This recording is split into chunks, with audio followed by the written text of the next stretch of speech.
Hi everyone. Sorry, there was a bit of confusion with the link this morning, so there may be some people joining in a minute. So apologies for that. Hopefully you've got the right link now, because I can see some of you are online. So I'm just going to set up and we'll start with the invocation to Patanjali. Let me just check something on my computer. Sorry about this. It was funny because we were talking about gremlins this morning in the practice before this session, and there seems to be some gremlins in the technology today. So it was a very apt lesson with my Indian teacher this morning.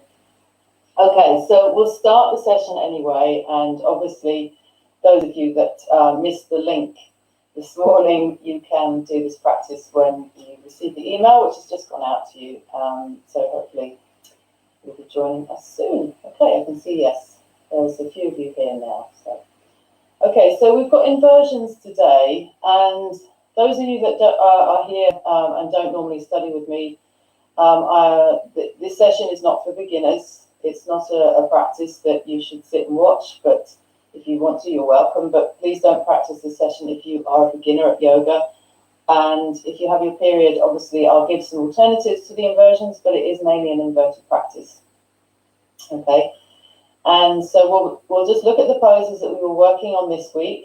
And there's one pose that I didn't teach this week, which I will demonstrate to you and give you a few pointers. But anyway, let's start with the invocation to Patanjali. So if we sit on our lift and sit tall, this will be a mainly silent practice as usual, but as I said, I will give some alternative for those who are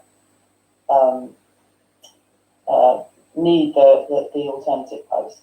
Okay, and then bring the palms together in front of the chest, close the eyes. So I'm going to start by chanting the invocation to Patanjali, to pay my respects to Patanjali.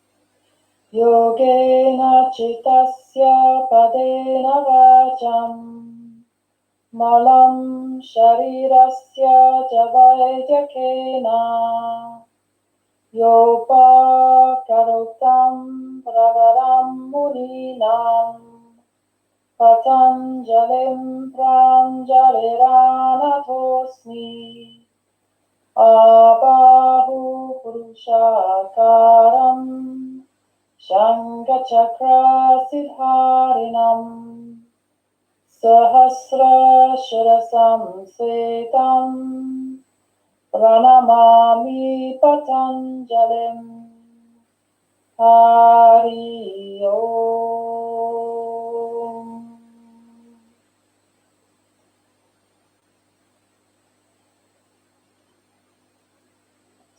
Okay, so releasing the hands, we'll raise the head, open the eyes, stretch out the legs, and then we'll start. So we've got Tadasana first with some arm work to get the arms mobilized, shoulders mobilized. So as usual, I'm going to use my timer so that when you hear the first sound, that's the start of the pose, and then the second sound is the finish of that pose or the change of the side. Okay, so let's set the timer up. There we go. And stand in Tadasana.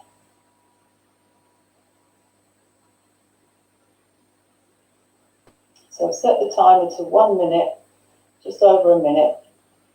Give you a good moment in the pose. And then we'll move on to the arm work, Urdhvastasana, Bhangilyasana, Gomukhasana, and Garudasana, arms only. So just remember to keep the breath smooth and soft, regular, eyes level in their sockets, brain quiet, not dull, but quiet.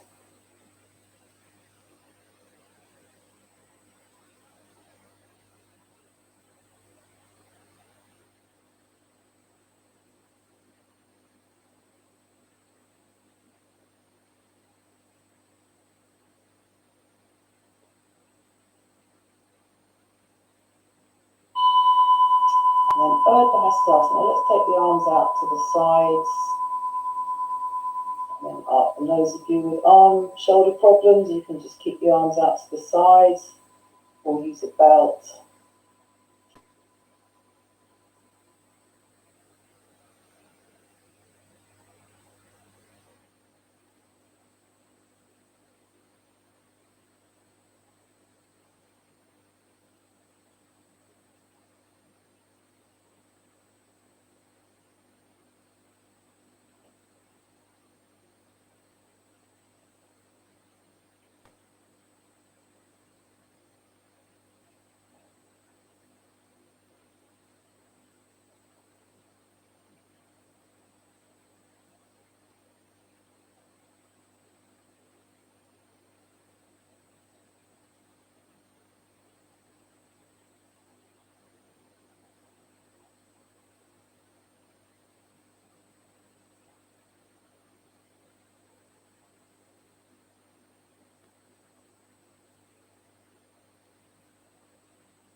And Bhajangiryasana is bound fingers, so interlocking the fingers, touching the thumbs.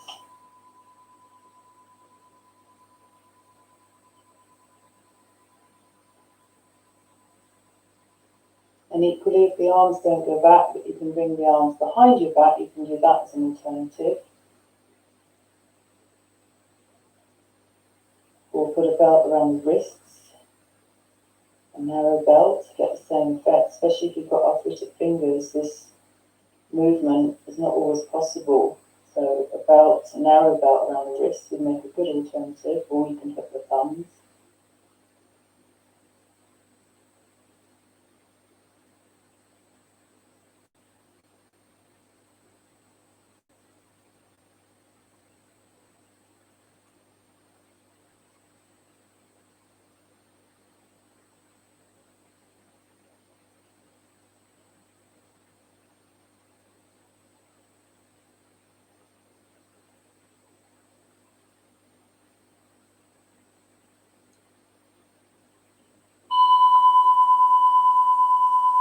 And then change the interlock, or repeat.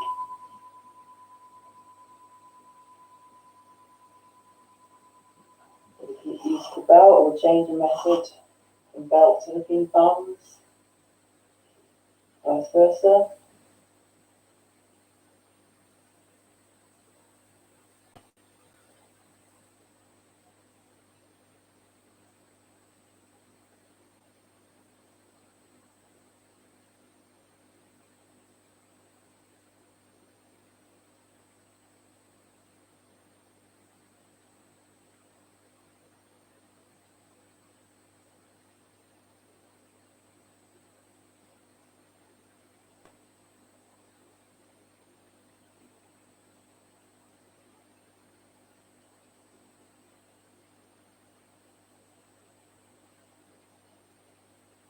And if you get tired, just bring the arms down and stand alert in Tadasana. Try not to get distracted. I know it's hard when you're at home.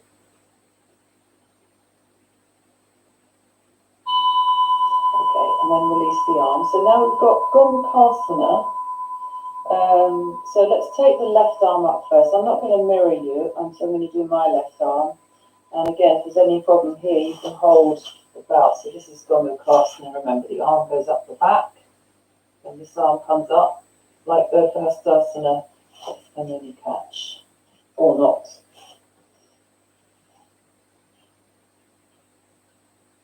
So you can think of this arm now, the right arm is up, almost being like a Shirshasana, head balance arm.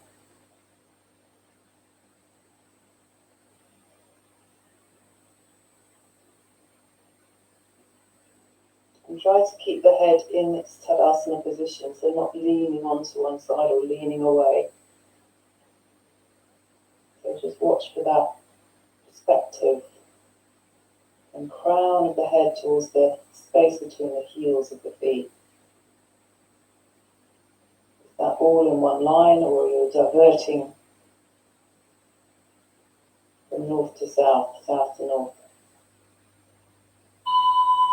And then release. And then the second side.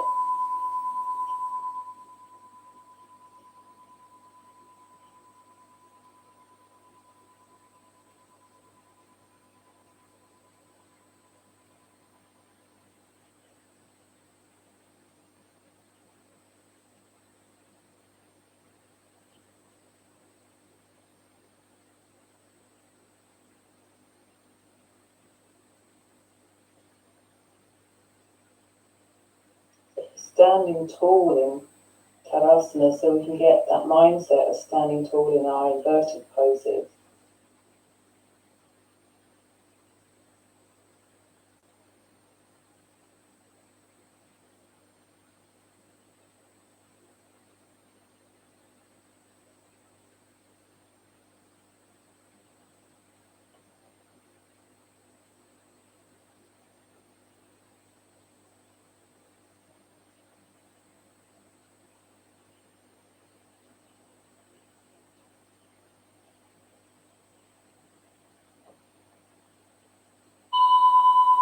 And then release.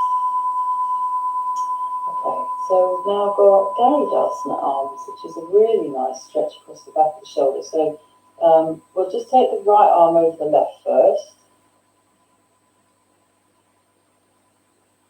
It's just the arms, I'm not going to do the legs today. Keep it quite simple. And I like to lift the elbows and move the hands away from the face. So you get that stretch across the back of the shoulders. And think about the poise of the eagle. And this pose is as much about peripheral vision as it is about the stretch across the back of the shoulders, which is quite a unique stretch. So stare forwards until you see the wrists disappearing almost, and widen the peripheral vision to see through the corners of the eyes, the outer corners of the eyes.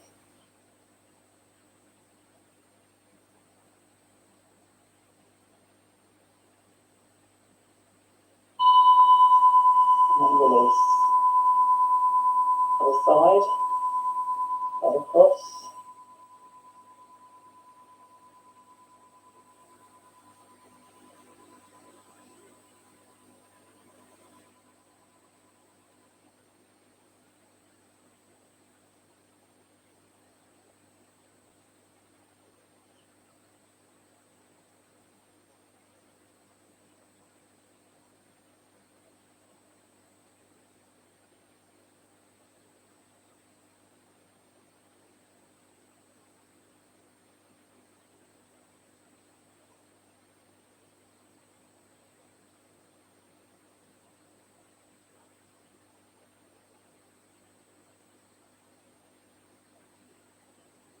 So if you have joined us late, you can, I believe, rewind. This old-fashioned term, and we used to have videotapes, but you can go back to the beginning, I believe. You can restart.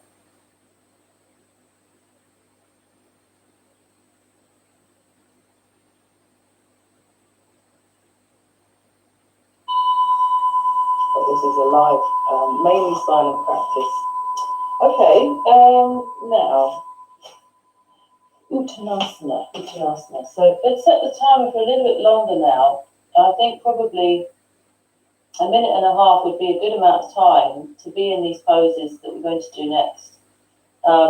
We've got Uttanasana and then Adho Mukha Svanasana, then Parsvottanasana. So we're going to do those three poses pretty much together. And if you need support for the hands for Uttanasana, get your bricks now and put them down. And then I'll start the timer.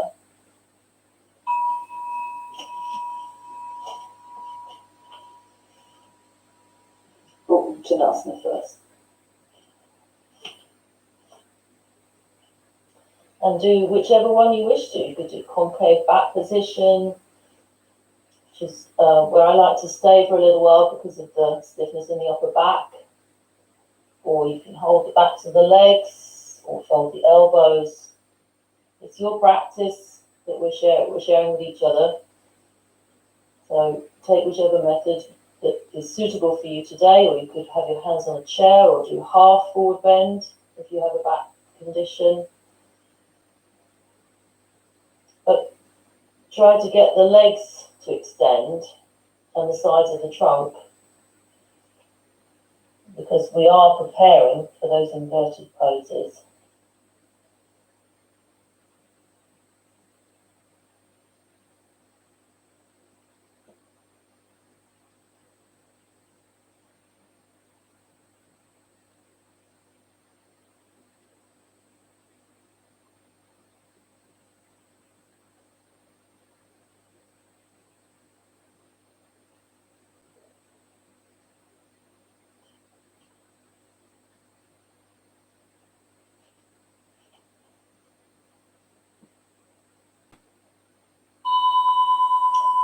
And then you can go back into Adho Mukha Svanasana.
And then you can step your right leg forwards for Parsvottanasana. Or you can come up and use the chair for the hands or the bricks. Or just be there. If the hold is too long, then just put your hands on your hips and stand up and wait. And then change legs. Or go back into dog. Adho Mukha Svanasana and change legs.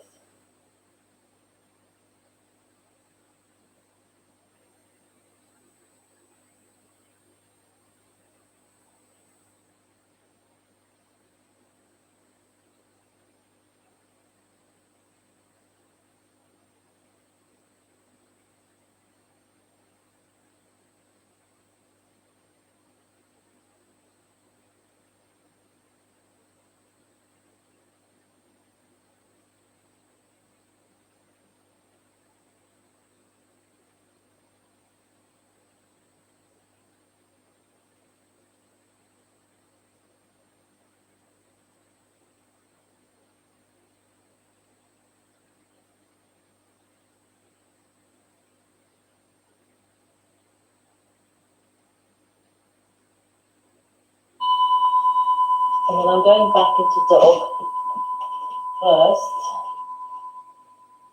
And then replacing the left leg forwards. For Parsvottanasana on the other side.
step the right leg forwards. And then come up and stand up. Okay. Right, now what have we got next? So Uttanasana and then Virabhadrasana 1, because I thought that would be quite a good one to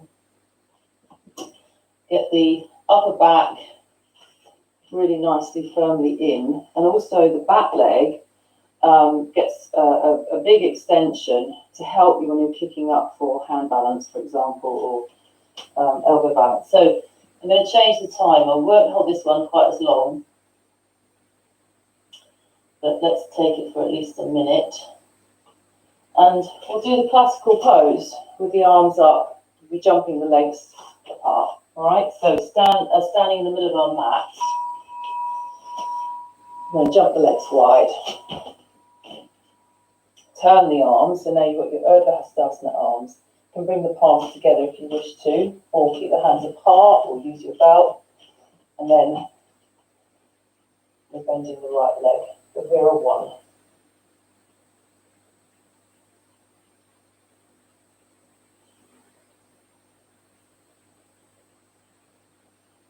So think about the weight going back into the back leg.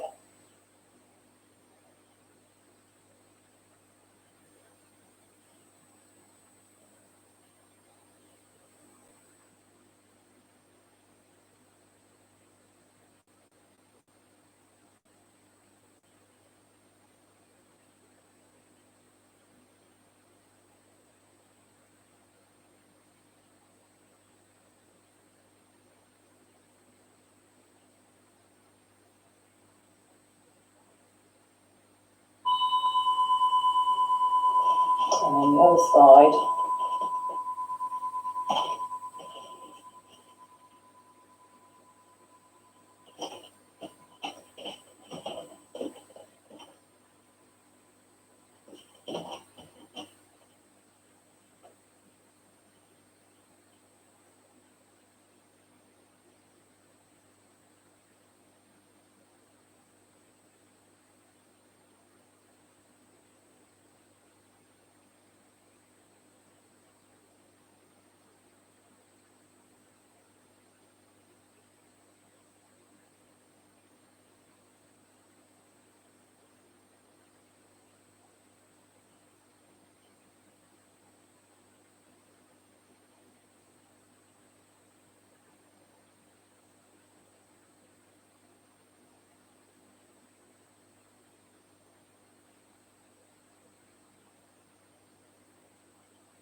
Okay, very just one. So now we've got Urdhva, Adho Mukha Svanasana with the Ekapada. Then we're going to go from there to Adho Mukha Vrikshasana, if you can do that.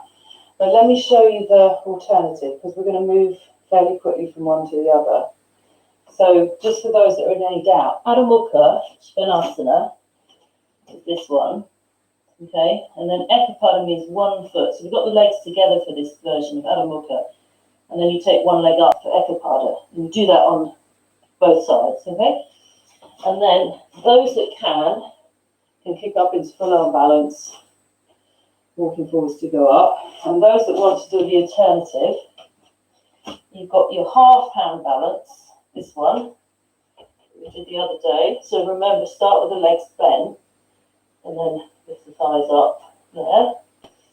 And if you don't want to do any of those, you can do this one. Okay, so it's all the same shape. It's all the same shape. There's an alternative for everyone, hopefully. Okay, but we're not going to have the timer on now. I'm not going to hold you for a minute in full arm balance. So I'll do Ekapada first, and then I'll jump up. I may not get up today, let's see. It's all about, you know, perseverance, practice, treating every day differently. Some days we're successful, sometimes we're not. As Guruji said once, every day, every practice should be like an experiment, and some days they're failed experiments. That doesn't mean to say we should stop experimenting. Now I'm going to take my right leg up first for Ekapada.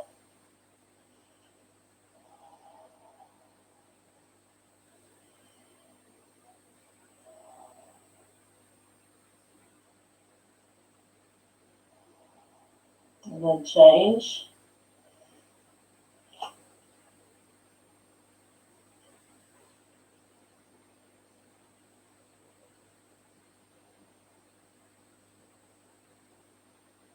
And then down. Okay, have a little rest there for a moment, but then you're going to try your full arm balance or your half hand balance. So I'm actually going to put a belt on today. Don't always use a belt, but today I feel like using a belt. You have to get that exactly right. So I would suggest we have 2 or 3 attempts, trying to kick up with one leg, then the other. So give yourself a few moments to have a play with this pose.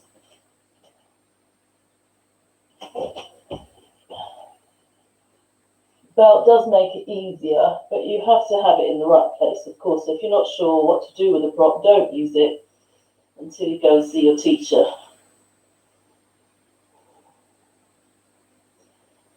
And just a little tip, if you got up and you surprised yourself because you got up, don't come down. Push into your hands, lift your arm bones up, lift your legs up, push your heels up, and try to get the shoulders over the wrists as much as you can, and the buttocks up, thighs rolling in, front thighs rolling in. Okay. And then come down, and it's always good to do Uttanasana in between. Couple of deep breaths, and then you try going up again. Okay, and you try going up with the other leg if you're kicking up, which may or may not work because one leg is definitely much easier than the other to go up with, but you should keep trying.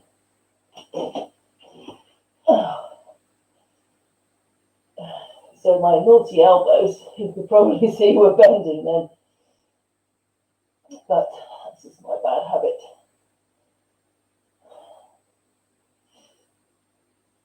So think of buttocks, buttocks, buttocks, lifting, lifting, lifting. And then when you come down on that second side, if you did manage to get the other leg up, you've got to bring the other leg down. It's just surprisingly difficult. Okay. And then it's nice to rest the backs of the hands on the floor when you've done your wrist work. Don't shake your wrists. It's really not good to do that after, when your wrists feel like they've got that stretch. Don't shake them around to get rid of the stretch. Just let that feeling ebb away slowly. Then you won't damage yourself. And it is a little bit psychological as well. This kind of, I've got to get rid of the pain. The body will take its time and settle down. Now we've got Pinchamayurasana. So we did some prep on this week. Did quite a lot of prep on this. So you can do the prep work. It's the picture that's in the sequence there that I sent out. That's Pinchamayurasana, more or less. And that's actually the cathedral grounds in Winchester, where it was taken, that photo, where I grew up. So yeah, you can do the prep work. So, this kind of thing where you're putting the elbows down and then you're lifting your knees up. You're doing like a puppy pose, as they call it. You can even practice the, stretching one leg up. And just repeat that a few times. I'm going to go up first with the right leg, then I'll come down, go up with the second leg. Not going to stay too long. And again, those of you that want to join me, kick up with me, and then change legs. Okay, it's a bit narrow, I think. And you don't have to use the brick either. You don't have to use any prop, but if you can do it without props, great. I'm just using mine today because my body's telling me to. So this is really important to get the buttocks up, otherwise you can jam your lumbar and have an unpleasant experience. And it does take time, this one, to work on navel back as much as possible with the corona belly. Okay, and then I'm going to come down. And then second side, second leg, if you can. Or if you don't succeed, at least try, and then go up the same leg again. And it is nice to balance occasionally.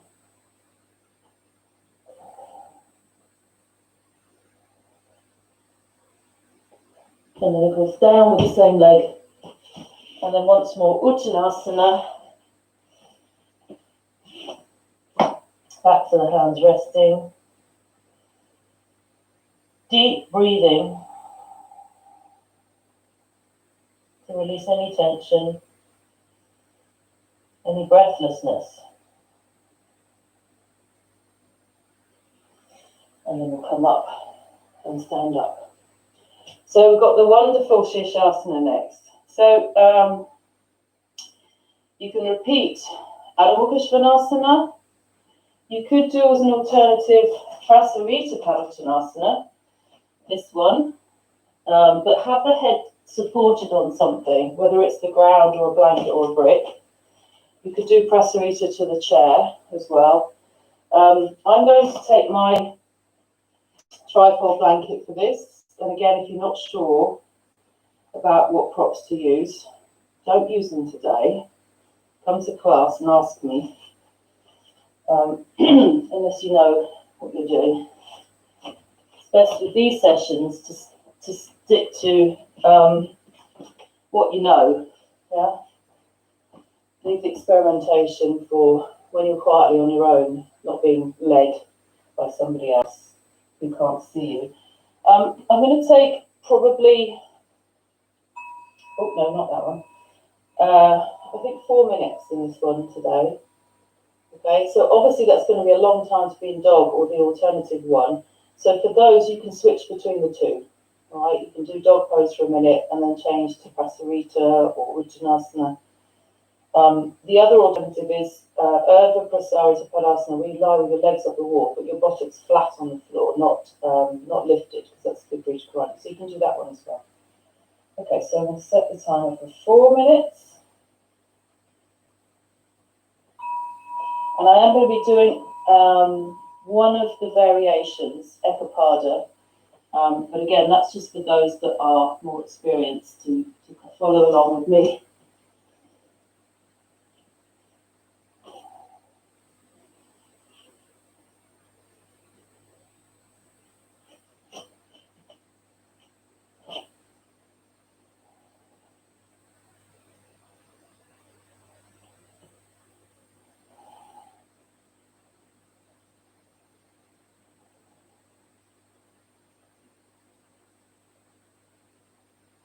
And here as well, if you think about the Tadasana that we did at the beginning, this is almost exactly the same position, except the arms.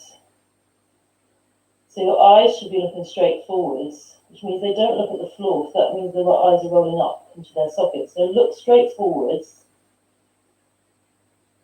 and look from the back of the eye socket to keep the brain quiet, the mind quiet.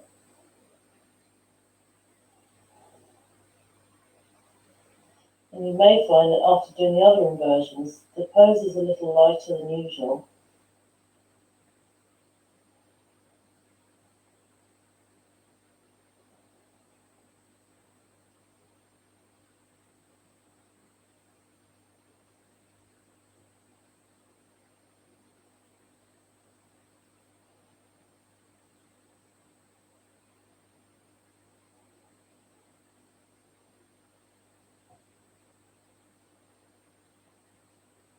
And please don't attempt this if you're a beginner.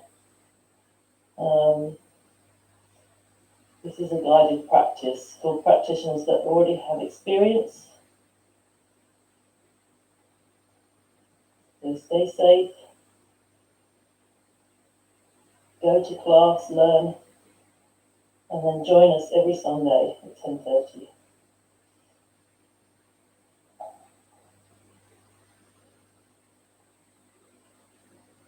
I'm going to keep my left leg up and bring my right leg about halfway down. And that's Ekapada, 1 foot, 1 leg. So to keep my mind in both my legs at the same time, so that one doesn't pull the other one in the wrong direction.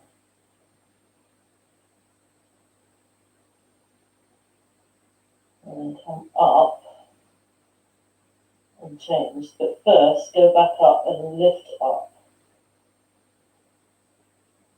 And you have to stabilise the right leg before bringing the left leg down.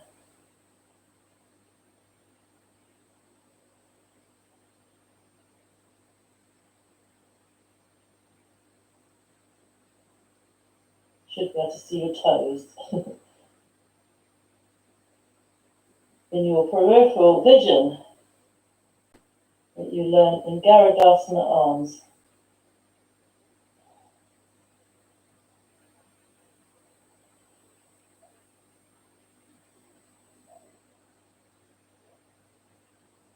And then come up if you haven't already.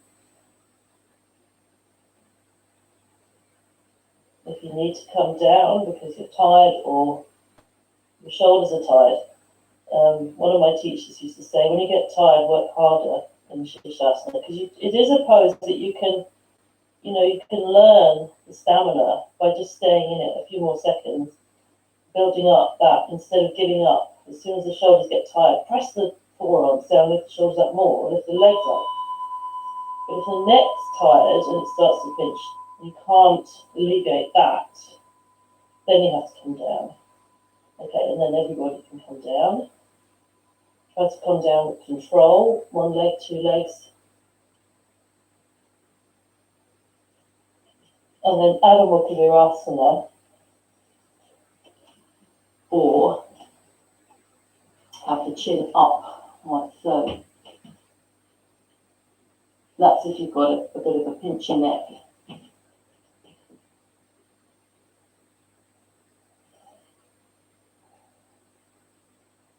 Okay, and then we'll come up from there.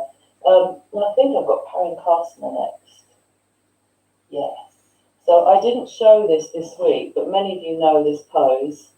And I'm going to show it now. So although this is mostly guided, some of you won't have seen this. So if you've got a brick, you can do this. If you haven't got a brick, you can use a foam block like that on your shoulder, under your shoulder blades only, not under your waist or your lumbar, because it won't feel very nice. It should be under the shoulder blades. I'm going to show with my brick. It's on this level, but you can have it on the lower level, just if you've not done it before. And it's for the thoracic spine, so you might want a blanket or 2 or 3 for the head, or even a bolster if you're very stiff. And then I said it's Parinkhasana, but it's actually, we're going to just lie over the brick. So, if it was proper Parinkhasana, we'd be in Virasana with the legs bent. So you can do that if you know the pose. But I'm just showing this for simplicity for those that don't know. So the bottom edge of the brick is in line with the diaphragm, okay, just below the sternum bone. And the top edge of the brick is just in between my shoulder blades, near the neck, but not above the 7th cervical. There's the 7th cervical there. So that's just off the brick. And the edge of the brick is in line with my diaphragm. It's not down in my lumbar, otherwise it would feel horrible. So it's in that sort of stiff upper back part. And then I'm just going to let the back of my head come to that blanket, but some of you will need more height, all right, especially if you're stiff in the shoulders. You'll need to have your head almost on the same level. So take whatever height you need. I suppose I've got to put the timer on because of the work. Actually, no, we'll take a minute and a half, I think.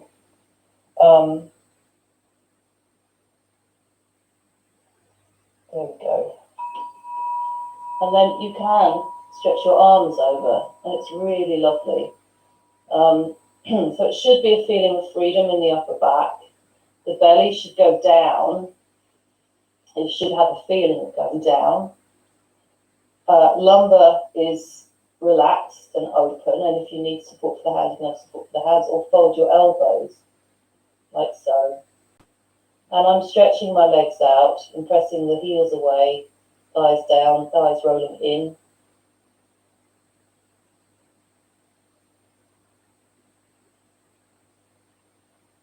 So make some attempt. If you've got the foam block and you've turned it widthways across your upper back, it will be underneath your shoulder blades. And if you've got the elbows folded, change the cross of the arms. You can always leave this one out and then revisit it later when you've had a chance to practice it. You know, don't rush to do this recording or any pose in this recording if you're not sure.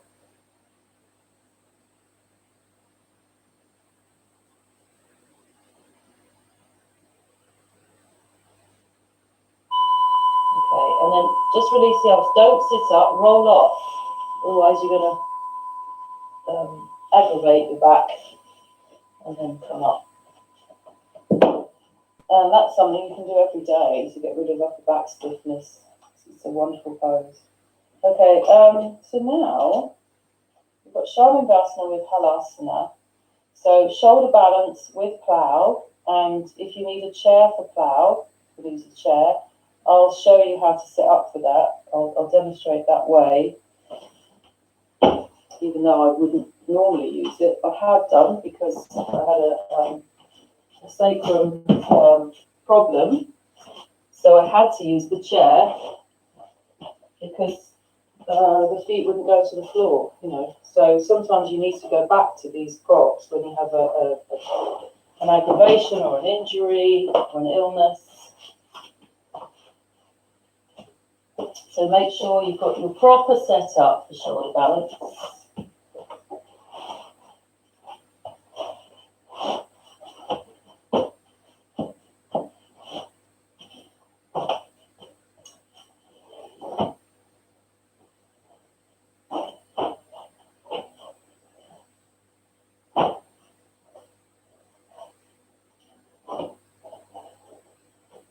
Okay, so let's do like that.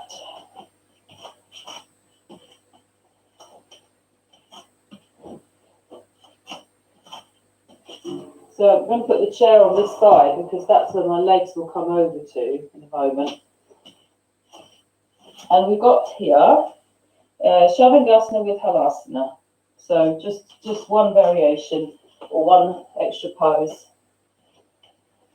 And we'll take the Shavasana again for 4 minutes. And then after the 4 minutes, we'll take the legs over to Halasana. I'll leave it up to you whether you do the whole 4 minutes or whether you just come to Halasana after a few minutes. Okay.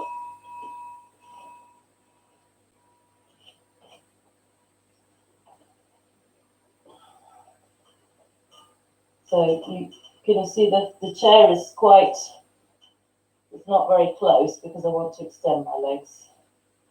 But if you've already gone up, don't look at the screen. If you're looking at the screen, the belt's on the elbows down and tucking the shoulders under to get more height in my chest and get onto the tops of the shoulders, front thighs lifting up, and then the hands go on the back. So you can join us now and go up.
So bring the legs down into Halasana now.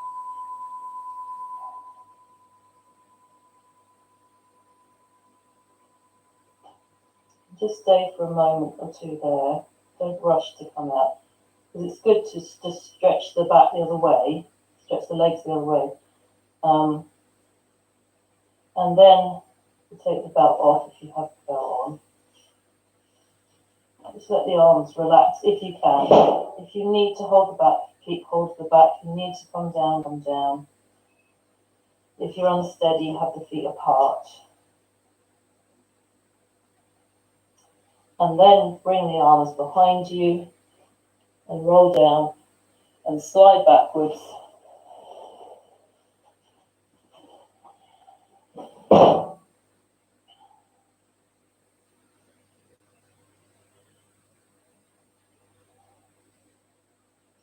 And then we'll roll to the side and come up from the side.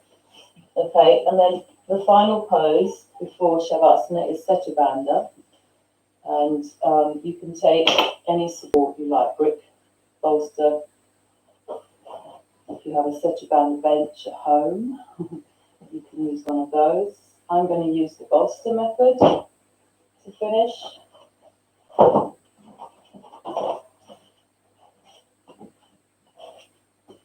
And blocks can go against the wall so you can rest your feet on something.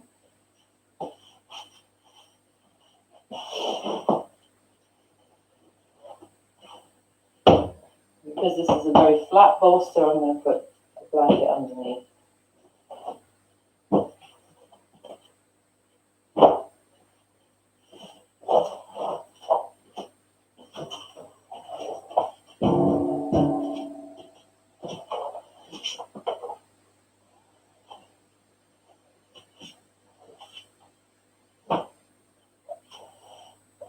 Okay, so just 3 minutes here, and then we'll do 3 minutes Shavasana.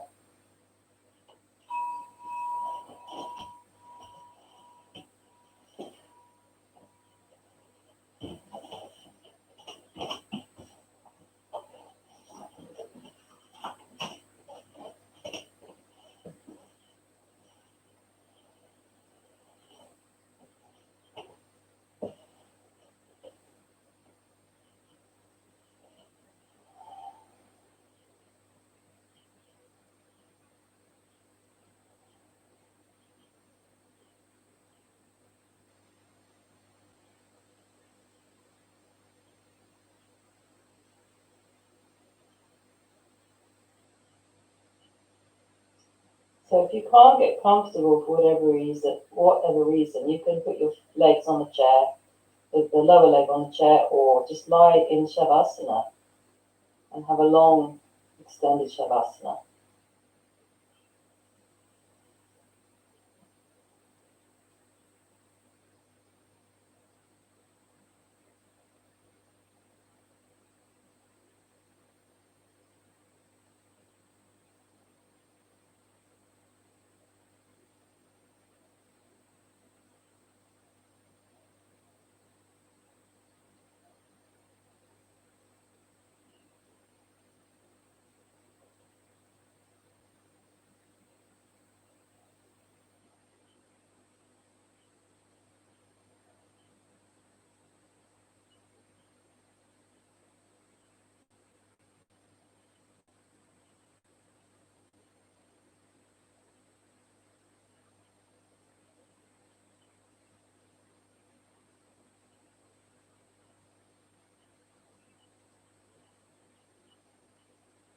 And try to keep the mind focused inwards, towards the breath, or towards the body, the chest in particular, which is elevated in this pose,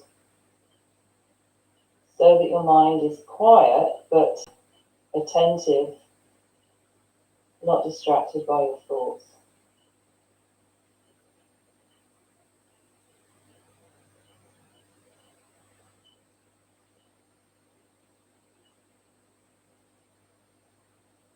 And the properties of the mind, the quality of the mind will be different after every practice. not just because of the practice itself and how the poses have a different effect. That's very true, but also what came before, what you've transcended. But try to remain in that present moment right now so that you're not fooled by the past or the future, and you can reflect on the current state of mind.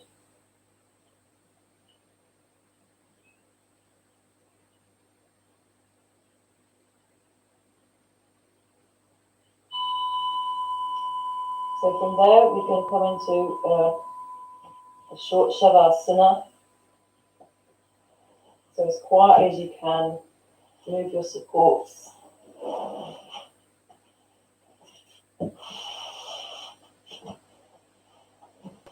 Shift the bolster on top of the thighs. If you're cold, take a blanket.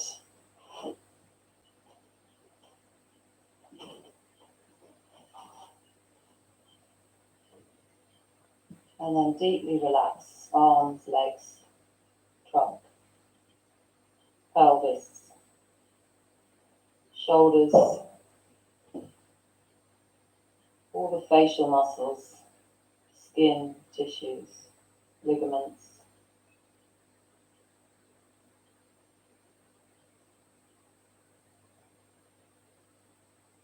Even the energy of the brain as you exhale, feel it sinking and flowing down towards the heart.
Bring the palms onto the abdomen.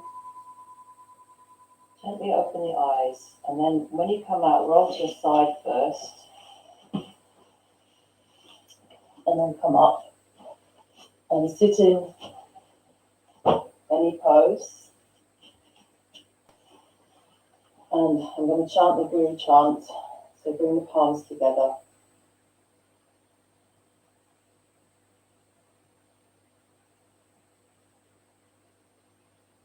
Guru Brahma, Guru Vishnu, Guru Devo Maheshwaraha, Guru Sakshat Param Brahma, Tasmai Shri Gurave Namaha. Hari Om.